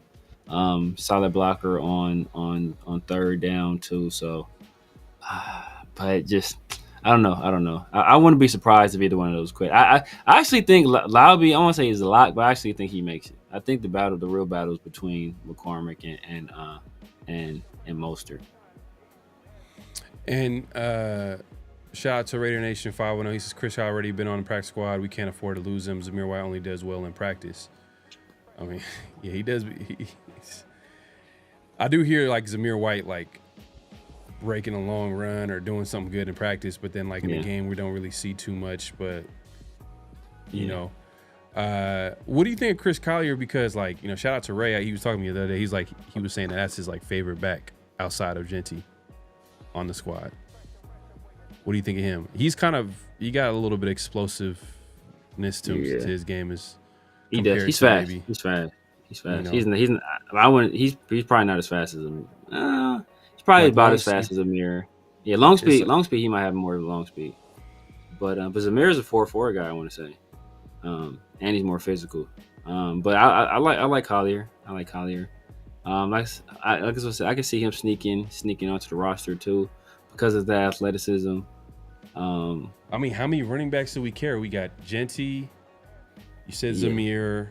I think just 4. I think just 4. That's what I'm saying. Okay, like, then now, okay. He'd have to beat out McCormick or Lauby or Mostert. So I'm pretty. Zamir's a lot. I mean, it's the top 2 guys are set in stone. So it's those bottom 3, 4 guys that are battling. I think Lauby. I think he makes it, man. I think he makes it. So then it's 3 guys battling for one spot. Yeah. I think just special teams. That's the only reason, because I don't think any of those guys are going to do anything offensively. So at that point, you take the guy who's the best. Take the guys who are the best special teams player, and I think Lauby is pretty good on special teams. And I don't know how much those other guys are going to impact it on special teams. You know, I was thinking about I hella forgot that he was on the team. Dalton Wagner. Dalton Wagner, yeah. You remember we talked about him before, like, you know, they stashed him away. He was like one of those because of the physical. Yeah, you know, he's like 6'7", 6'8". Yeah, but he's probably not gonna make the team. You know what I mean? Like, I don't know, but I don't think, if you think about it, they're gonna keep obviously Glaze. They're gonna keep the 2 rookies, Charles Grant, and Rogers. Obviously, the whole entire starting offensive line. I mean, how many tackles do you keep on the roster? I mean, you got Thayer Mumford, who's been playing terribly. I mean, terrible. But if you look at what he's done in the past compared to like maybe a Dalton Wagner, yeah, you know, I don't know. I mean, he's played bad, but Dalton Wagner hasn't played at all. So it's like, all right, like it's, you know, man. But Thayer at left tackle, he showed some flashes at left tackle earlier in his career, and a little bit of guard as well. Honestly, I don't know if either one of those guys makes it, because we got Colton Glaze, who's the swing tackle then? Rogers, Grant. That might end up going, because Grant has to make the roster. No, okay, Thayer makes it. You know what I'm saying? Like, just for that. So that's. But remember though. But remember, because look, 3 weeks ago, not even 3 weeks ago, like 2.5 weeks ago, they moved Thayer to guard. So So their plan wasn't to have him at tackle 3 weeks ago, or be the swing tackle 3 weeks ago. So I don't know. Like, I don't know what Pete Carroll his son is doing. I don't know what Pete Carroll's son is doing, bro. So that's a mystery to me. But right now, the most qualified swing tackle we have is Thayer Mumford. But they just moved him to guard before they started doing all these shenanigans with the Meredith and JPJ. So I don't know. I don't know what their plan is going to be. Yeah, and now that you think about it, like, there's a few positions. So obviously, the backup roles for tackle need to be solidified. Who are the guys that they're going to keep? We think that it's probably going to be Thayer Mumford based off, you know, history and who they have. And like, there's really, unless they pick up they cut everybody and pick up a brand new, another veteran off the street. I mean, there's going to be a whole lot of cuts. And the other day, someone made a good point about that the Raiders are at number 6 in the waiver claim. So if someone gets cut, they're going to have a good chance of getting that player because they're going to be at the top of that waiver claim. So that's also another possibility too as well. Some of these players that are on the roster, a lot of these players might not make it, and the Raiders might just go a different direction. But I'll say tackle, and then wide receiver, like the 5th wide receiver spot. Yeah. You mentioned the running back spot, like the backup roles. Linebacker, I think there's gonna be some guys that I think there's gonna be some guys that get cut that's probably gonna bring a smile, man. You're gonna be happy, bro. I can tell you're gonna be celebrating. I think he makes it, man. I think he makes it, man. Because Matt Jones, that dude is horrible. Matt Jones is horrible. I don't think Lindenberg showed enough. I haven't heard a damn thing out of Ferrari at all. So have a good one, Jackie. So I haven't heard anything out of Ferrari at all. So like I think two thumbs. I think he makes the squad. Yeah. So linebacker is gonna be interesting. Corner is more so who's gonna solidify Who's the the starting starter? spots. Yeah. So that's what's the battle that's going on over there. And if going back to the offensive line, if you believe this right guard battle that's going on, that's probably gonna solidify itself. Like this Saturday, we're gonna figure out if JPJ is gonna keep the starting spot. Come on, man. Come on, man. And then QB, I don't really think that's a debate. I think AOC's the backup, and then Cam is gonna be a guy that they're gonna develop. So Yeah. That's the only thing I can think of as far as maybe safety. Would you say safety? Because they just brought in Terrell Edmonds. Yeah. And I think he's taking first team reps already at free safety. They tried him out in some other spots as well, but that's kind of interesting because guys like Chris Smith is on the roster and Trey Taylor, but Thomas Harper. But it sounds like they're going with like if they're bringing in guys and putting them at number one, that tell you how they feel about that spot. Man, I don't think he makes the roster, but they have they have a safety. I forget his name. Dang, the white kid. I forget his name. I like him.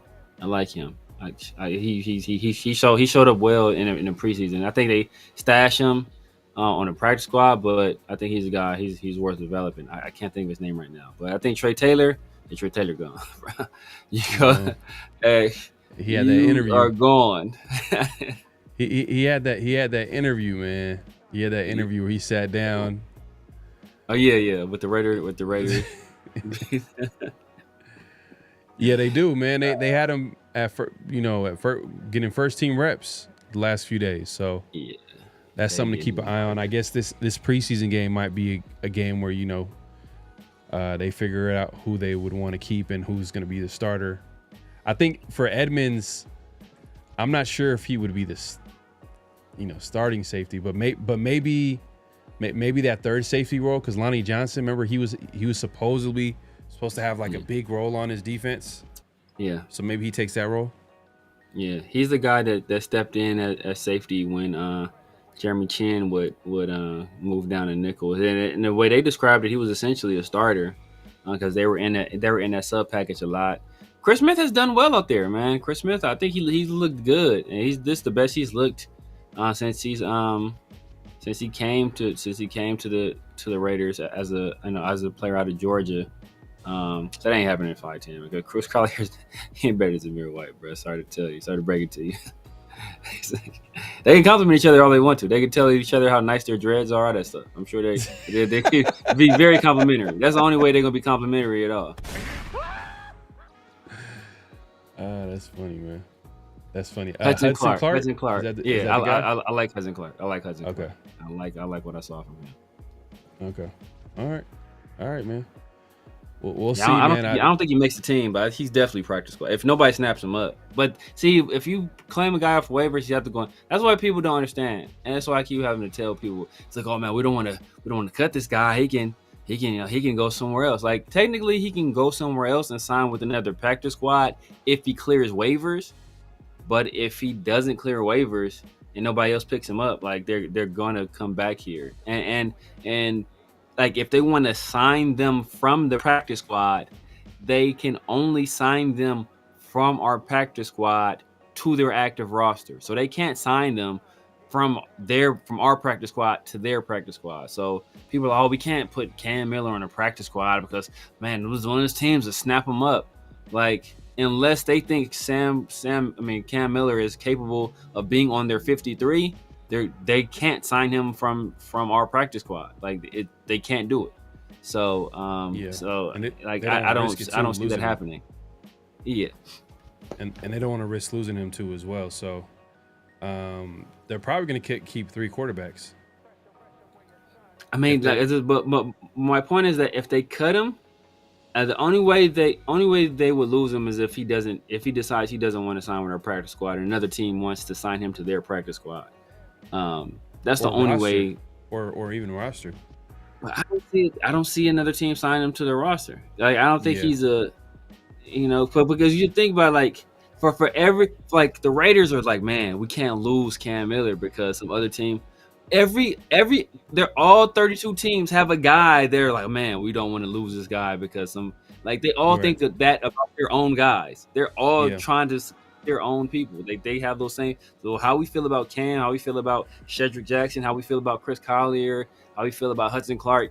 All these other teams have rookies or UDFAs or all that they feel the exact same way about. So, it's generally those guys come back to their own team. Like, very, very rarely, I think we have PTSD because we lost McClendon Curtis. Like, we lost McClendon Curtis, and we lost who else? We lost somebody else that same offseason. I forgot. I think it's somebody else. But we lost some guys that offseason. So now we're like gun shy. Like, we don't want to put them on the practice squad. But like that doesn't happen often. Well, the way I look at it is would it be worth? Are you okay with losing them? Is the risk worth the reward? Depends on who you're keeping on the roster over them. Depends on who you want to keep on the roster over them. Meaning that if all I'm saying is if another team comes and poaches him and signs him to the roster, or whatever the case may be, or he decides to go to a different situation or team or whatever that he feels that he's more comfortable with, whatever the case may be. If he decides to do that, then we lose the player. Are the Raiders okay with that scenario? By taking the risk, because they're obviously trying. If they're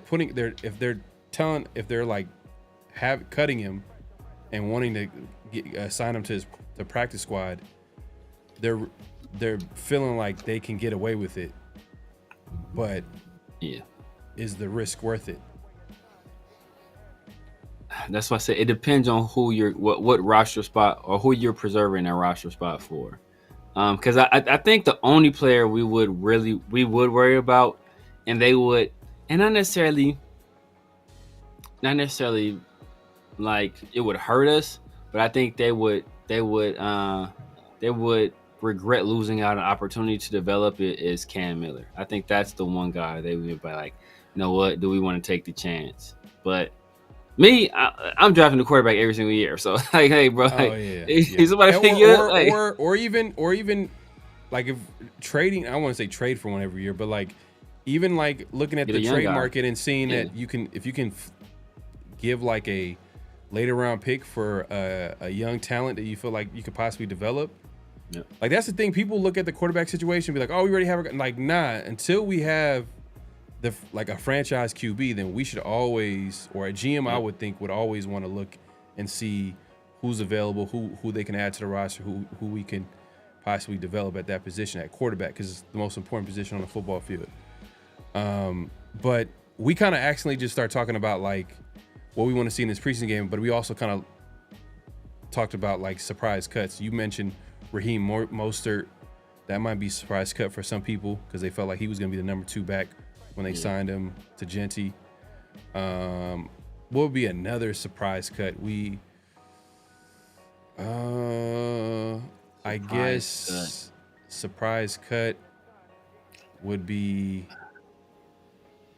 surprise cut. Other than Mostert, we were taking Mostert off. Taking Mostert out. Alex Kappa. I was going to say Alex Kappa, but I don't know what the dead money hit would be. And since he's supposedly in competition to be our starting right guard, I mean, that would be crazy. If we went from competition to be starting right guard to like being cut, that would be wild.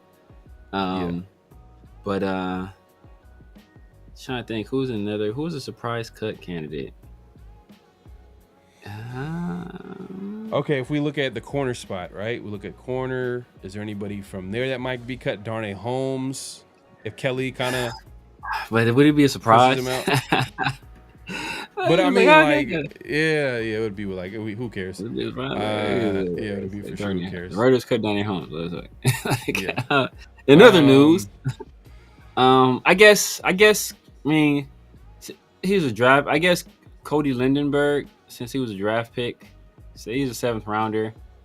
You know, I'd be mildly surprised. I would, because I think they'd want to keep all of their draft picks. But it's not like, oh my god, Cody Lindenberg, what are we going to do? No, like for sure, it would give you like, oh, Cody Lindenberg got that. Anyways, back to the real team, the players that we really care about. Hey,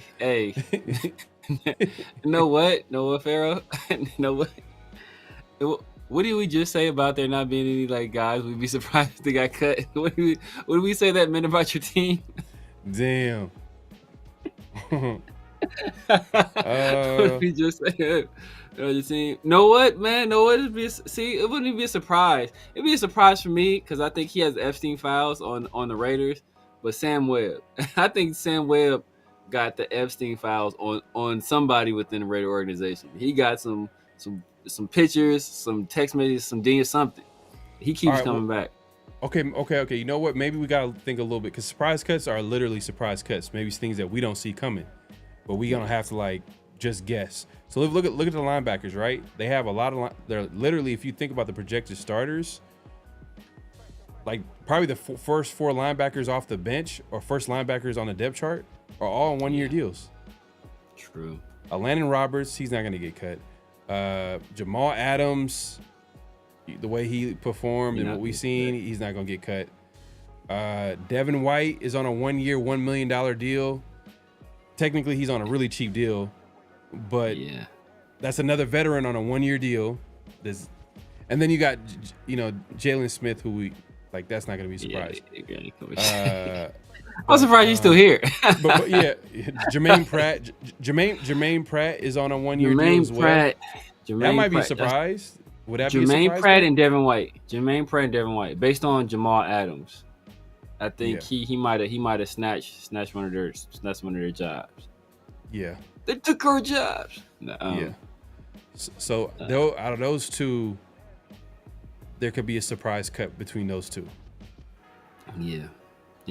I was saying in the beginning Devin White could get cut, but the way people was talking about it, the way he was performing in practice, I didn't see it. But when we first signed him, I was like, this dude get cut. He went from being like, I think he's getting cut to I'll be surprised if he got cut. Snowden. Oh, does he have a suspension coming? He might have a suspension. If he does. What do you count against the roster when he's suspended? Does it count? No, I think you put him on the I don't know. I don't remember how that goes because there's the commissioner's exempt list where he doesn't count. You know what? But, he might get cut if things get tight where the Raiders in their eyes like we can cut you. And then like maybe sign you to practice squad, and then once you kind of get your shit together, meaning like you're ready to come play after the supposed suspension, then they can sign him back to the roster. Because I'm sure he has a relationship with the coaching staff, Robbie Leonard and Patrick Graham, so I know they're gonna vouch for him if they potential 3-game suspension. I don't think he gets suspended though. I don't think he gets suspended. I think he probably gets a hefty fine. If they do, maybe 1 game. If they suspend him for 3 games, and it was whatever Shea Rice ended up getting, like 4. You said Rashid Rice? Rashid Rice for the Chiefs. Yeah, but I ain't gonna lie. Like you can't compare the Raiders to other teams because we're gonna get the full extent of the NFL like rule book and laws and whatever they go by. You know what it is. We got an ace in the hole now. We got an ace in the hole now. Tom Brady. We got an ace in the hole now. Hey, Tom Brady, man, can you take this phone call? NFL's on line 1. Tom Brady got cut. Like, what? Tom Snowden will be like, hey, Tom, man, they saying 3 games. Like, 3? What? He got Goodell on speed dial. Like, hey, look, bro. Yeah. All right, y'all. 1 game. 1 game. Oh, hey, you know what? Those are some good surprise cuts. We got Mostert, Devin White and Jermaine Pratt, especially Jermaine Pratt too. Like, Yeah. he was the guy that when we signed had more of a recent success in the league. Last year he had like over like 140 tackles. Yeah. So there was some production there. So for him to get cut, that would be surprising. But I'm we'll trying see. to think of somebody else on all defense. Because I don't think if they cut. I mean, I guess they could cut Snowden. They could cut Thayer. They could. It's a possibility they could cut Thayer. Cut Thayer. I mean, that will make my day. But they'd have to put they'd be putting a lot of trust in Charles Grant to play if somebody goes down. I don't know if they're ready to trust him with that yet. I think that if they cut Thayer, they're going to be looking at the waiver wire for a veteran tackle. Yeah, they'd have to. They'd have to. Yeah. They'd have to. But I would say Thayer might be a surprise, though. They might keep him, but like Thayer, think about it. Like this coaching staff, as far as the O-line, offensive line, and offensive coordinator, they're not really attached to Thayer. That's like that's true. all. That's Josh McDaniels special right there, and Dave Ziegler. And Dave Ziegler is out with the Miami Titans. Titans. Yeah, he was with Miami before, now he's with the Titans. Yeah, damn. Why are the Raiders past executives or GMs are going? They go to Miami. They've gone to Tennessee. Yeah. It's kind of weird, but What you call it? Oh, I'm trying to think some. What's another surprise cut? I don't know if it'd be a surprise, but Alex Bachman. oh, okay. You're saying that he's not going to make it for that fifth receiver spot? You think it's going I'm to go saying, to like? I'm saying it could. I mean, I don't know if it'd be like a surprise, like super surprise. Oh my god! But people be like, oh, I thought Alex Bachman was gonna make it. I already said personally, I roll with Shedrick, just off of youth and athleticism. But I think they like the experience that Bachman brings. You know, he's savvy route You wouldn't running. want like you wouldn't want a bigger receiver for that fifth spot, or do you want more speed? Because that's basically what you're doing.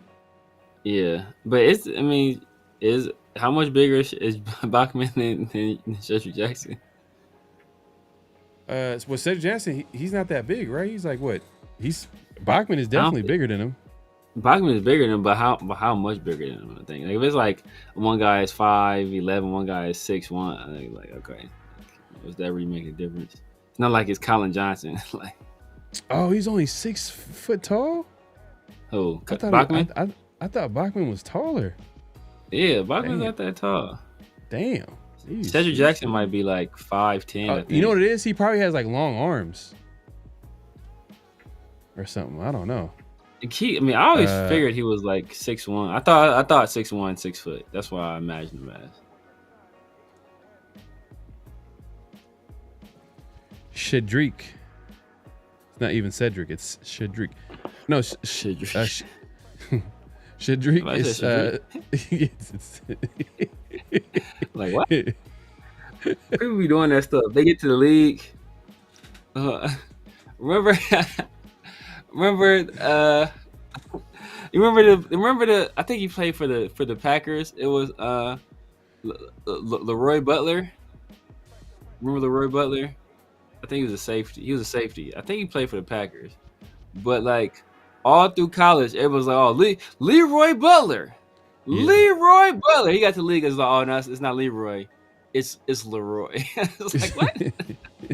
We've been calling you Leroy for 4 years, bro. You just now decided to make this Who else correction. was like that? Was a Raider player. It was Damn, there was a Raider player who had a name where like everybody was pronouncing it a certain way, but it's not pronounced that way. I know what you're talking about too. Was it a linebacker or is it defense? It was someone on defense.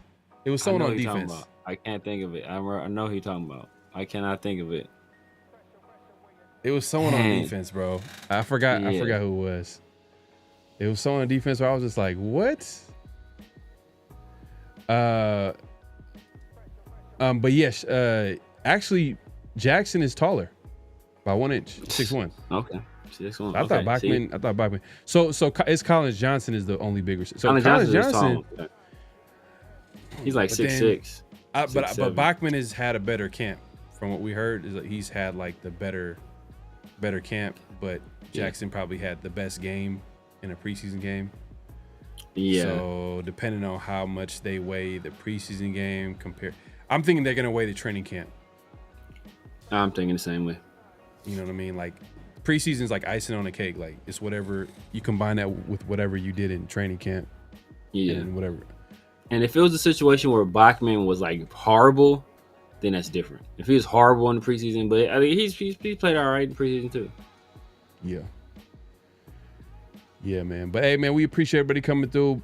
Make sure to clock in at this point, clock out, hit that like button, hit that subscribe button, hit that notification bell. We're going live on both our channels. Obviously, it's your first time watching. Definitely subscribe to both. And also, hit that like button. Man, we love doing this. We've been doing this for like a little over a year. I mean, I've been doing this I've been doing YouTube for a bit, but as far as us doing the show, we've been a year and some change. Yeah. But a good way to support us at the very least is to definitely hit that like button, hit the subscribe button, hit the notification bell so you'll be notified when we drop new content and go live and all that good stuff. So yeah, stay tuned because the season is here, and we're gonna be here to talk about what's going the latest and greatest with the Raiders. You said Nnamdi Asomugha? Nah, not Nnamdi. And it was somebody. The owner had an issue with that. Not the owner, but the commissioner at the time. Man, when he drafted him, Nnamdi, like he slaughtered his name. Yeah, you can't blame him. No, if you just saw that name, what am I doing with this? Who was it? This is gonna I know who this is. I'm trying to think. It's like tip of my tongue. It's just I'm trying to think. I know you're talking about. It was someone on defense, and it was they pronounced their name a certain way. But when you look at it, it's like, oh, it's straightforward. Like, oh, it's this. You would think, but it's that, but it's not. But was it a Raider player? I'm tripping. It might have been. It might not have been a Raider player. It might not have been a Raider player. I might not have been a Raider player. Dang, I might not have been a Raider player. Not Vontae says perfect. It might not have been a Raider player. Dang, 'cause it was. I'm thinking it was a linebacker. Man. I'm thinking it was a linebacker too.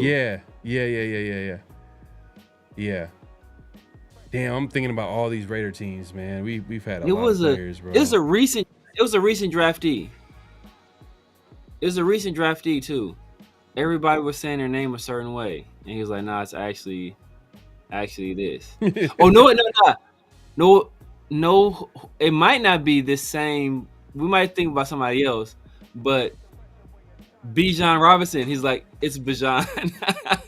Nah. But it's kind of similar though. That's goofy though. It's goofy. You got to keep that to yourself, bro. Like you say when the cameras go off. That's not when the cameras go. Everybody's calling him Bijan Robinson. Is actually, it's Bijan. It's Bijan. Like, what? No, Bijan but it was something. But it's something similar to that though. The same idea. Not Chimdi Chekwa. Damn. Okay, I like. Man, Chimdi Chekwa. Wow. Ohio State legend. Not even Ohio State legend, but Ohio State cornerback Chimdi Chekwa. Chimdi Chekwa. Okay. Nah, who was it? Man, was it Nick Kwiatkowski? Everybody was calling him Kwiatkowski. It was Nick Kwiatkowski. Nah, it wasn't him. I mean, that's just a tough name, you know what I mean? So I'm not gonna. I remember everybody was calling him Kwiatkowski, and he was like, it was a name where like everybody would say it a certain way. Like it just like it's not obvious the way it's spelled. Like people would say it this way, but then it's the way he pronounced it. Bro, who is it? Oh man, this is gonna.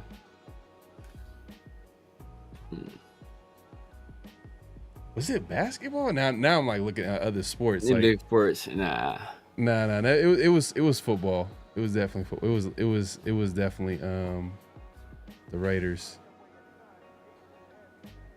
Oh man, this is crazy. Let me see. Watch. Pharaoh gonna hit me on IG like 3 o'clock in the morning. Like I got it. 3 days later, not Romanowski. Nah, that's easy. Not Romanowski. Bill Romanowski. Bill Romanowski has the funniest voice I've ever heard in my life. Bill Romanowski, like he sound like like he's just. Bill Romanowski sounds like somebody socked him in his windpipe at a young age. His voice is his windpipe never recovered. Never recovered. Not Stanford route. Not Stanford route. Not Stanford route. It's Stanford Man. roots. Who are the pass rushers that we've had? Okay, pass rusher. I'm trying to think pass I'm rushers. trying to think of some obscure people. Is it Yannick? Instead of Yeah, but Yannick, his name is hard though. his name's kind of Like, his name- hard. Yeah, instead of Yannick, it was Unique. So like no one's gonna Ngakwe. no one's gonna knock you for mispronouncing that one. It was something that's kind of obvious. Like what the hell? Like there's no way. Like Kelechi Osemele. Yeah, people. not He's talking with somebody because I'm saying most of the people we've had has. You know what? You know who I'm talking about too. There's a Raider player that had like a. Nah, it was a Bilal Nick. Nah, not Bilal Nichols. Bilal Nichols. It wasn't a D tackle. Eddie Vanderdoes. Nah. Shalik Calhoun. No, it was like his first. It was his first name. It was his first name that was like it was obvious. Well, it was obvious. Like it was like it just looks obvious the way it's would be pronounced, but it's yeah. But like Severe said, the example he gave was like, oh, it's not Bijan, it's Bijan. You know what I mean? Like, or something like that. Like, it was some Google like that. I was just like, what the hell? Been saying his name wrong the whole time. Janikowski, nah. Thinking about Shikari, it's not Shikari. Eddie Vanderdoes? Eddie Vanderdoes? Nah. I thought he was gonna be. I thought he was gonna be nice too. I had him at UCLA. I thought he was gonna be a hidden gem, but he just never could stay healthy. He never stay healthy yet. Was it Markel? Was it Markel Lee? Markel Lee? Was it the linebacker? I mean, how did he pronounce it? Marquell? I think it was Markel. Did he say Marquell? That would be ridiculous. That would be. I could see something stupid like that. Nah, it wasn't Marquell Lee. I can see. I gotta figure this out, bro. This is it's killing this you. is not good. It's not good for my health, man. I gotta.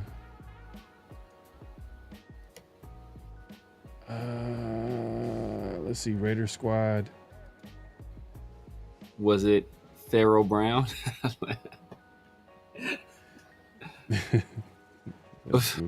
Vidal Alexander? Nah. I think it wasn't other guys. Not Shelby Harris, Matthew Butler, Byron Young, PJ Hall. Yeah, Jeff. I'm not gonna lie. Like, exactly. It's just, bro, what crazy. The? Oh. Let's see, Raiders.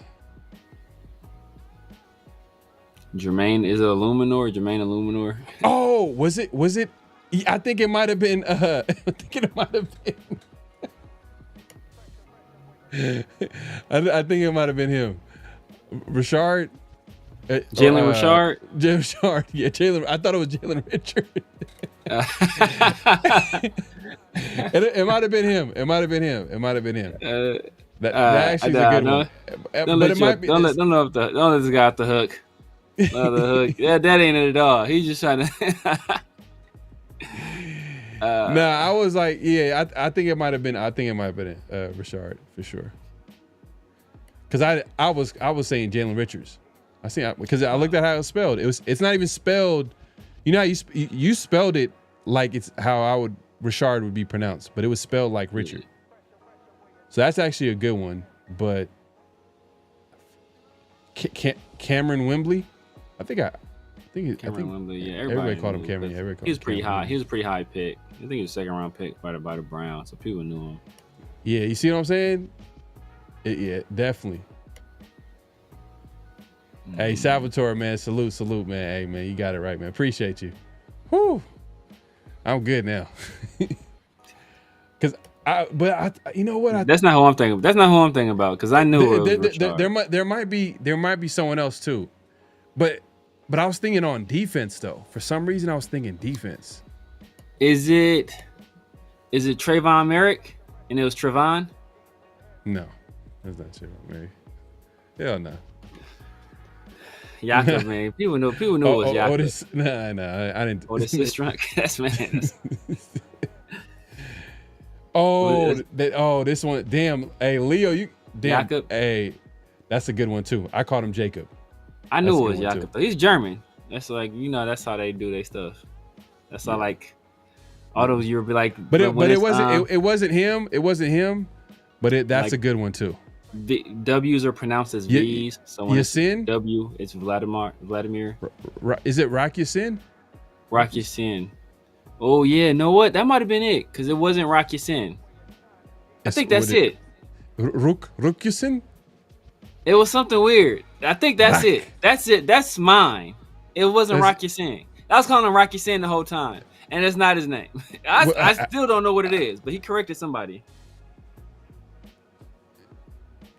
How do you pronounce it? I don't remember. He said it was not. See, y'all not good, Rock bro. Yasin. Hey, man, I appreciate the that's mine. That's mine. Yes. Yakib, Jalen Richard, and Rock Yakib I knew. Jalen Richard I knew. It's Rock Yasin is the one. Hey, that's all I know is Rock Yasin. This is my first time finding out that it's not. That's not how you pronounce it. Yeah, it's different. Rolando McClain? Nah, that's easy.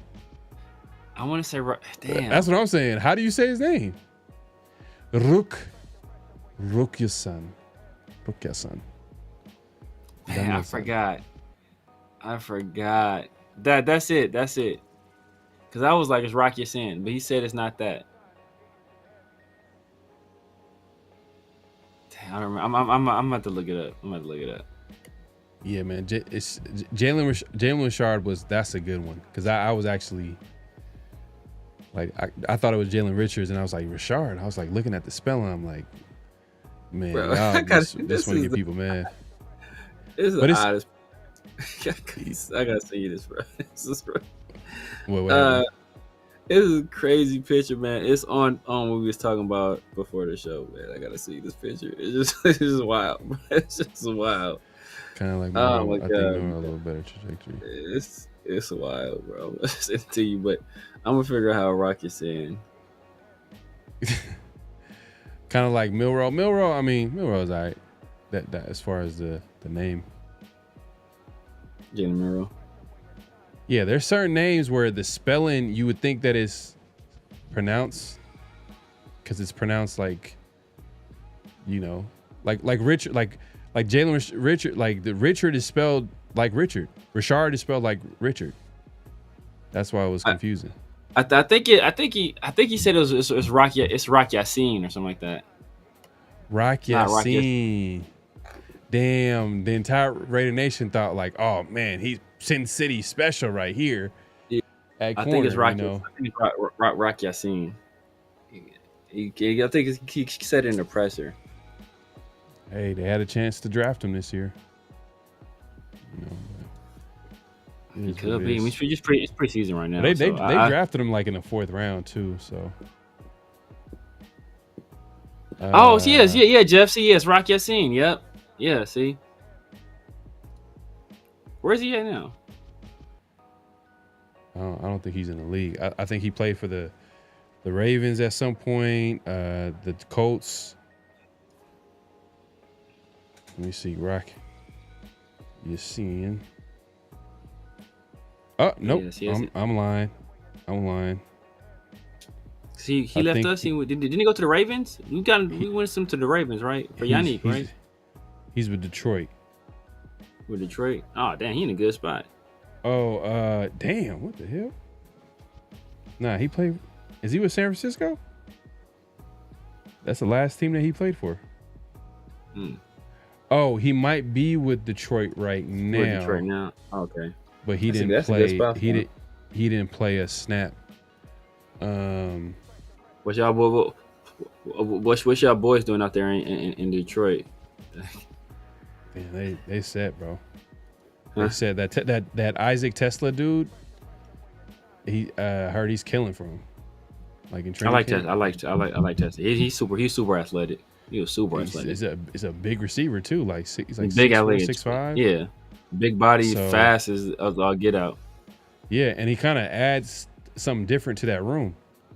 Yeah. You know what I mean? Because you got you got Amon St. Brown, Jameson Williams, you got Jameson Williams, and now you got the big receiver as well. Like Yeah. it's like, oh, With okay, speed. shit. And you got the Yeah. tight end. Like they got. I'll be honest with you, their tight end room is like.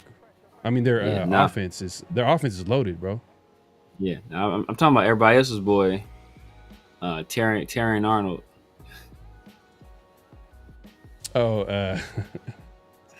I don't know. I know he had like a tough rookie season though. Yeah, I haven't heard. I haven't heard too much. Hopefully bounces back. Is he on the team? Let me see.